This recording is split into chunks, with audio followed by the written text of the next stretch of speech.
5ই আগস্টের পর তো সবার জন্য দেশ স্বাধীন হয়েছে, আমাদের জন্য স্বাধীন হয়নি। আমরা আমাদের বাবার এখনো পাইনি। যতদিন পর্যন্ত আমার বাবা আমার সকল ছাত্রদেরকে আমরা ফেরত না পাবো, ততদিন পর্যন্ত আমাদের জন্য দেশ স্বাধীন হবে না।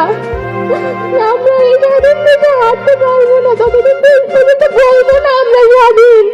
কারণ আমরা আমার বাবাদেরকে পাইনি, আমরা তাদের হাতটা ধরতে পারিনি। আমাদের হাজারো কথা, হাজারো স্বপ্ন, হাজারো ইচ্ছে মাটি চাপা পড়ে গেছে। বাবাকে নিয়ে হাজারো কথা ছিল, সব আমাকে বলা হয়নি, সুযোগ পাইনি বাবাকে বলার।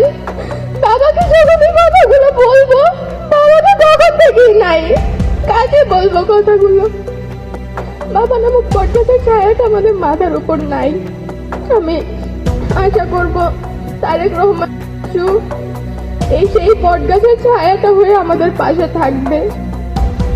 আমার এতটুকুই চাওয়া চাচ্চুর কাছে, তিনি আমাদের পাশে থাকুক, আমাদেরকে একটু দেখুন। আমরা বেশি কিচ্ছু চাই না, আমরা শুধু বাবার আদরটুকু চাই, আর কিচ্ছু আমাদের প্রয়োজন নেই।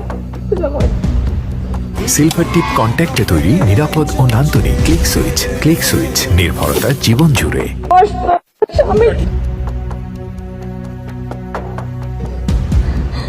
তার সন্তান যে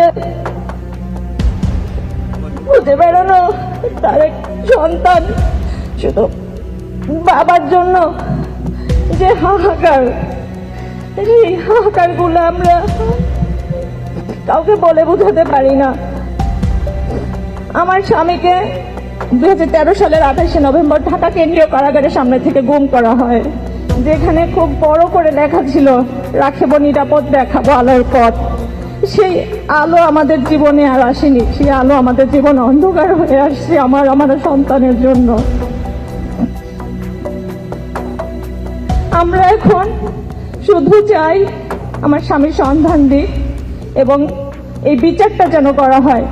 গুম কমিশন যেটা ফাইনাল রিপোর্ট সাবমিট করেছে, সেখানে তারা বলেছে 251 জনকে ধরে নিতেছে, তারা আর কখনো ফেরত আসবে না।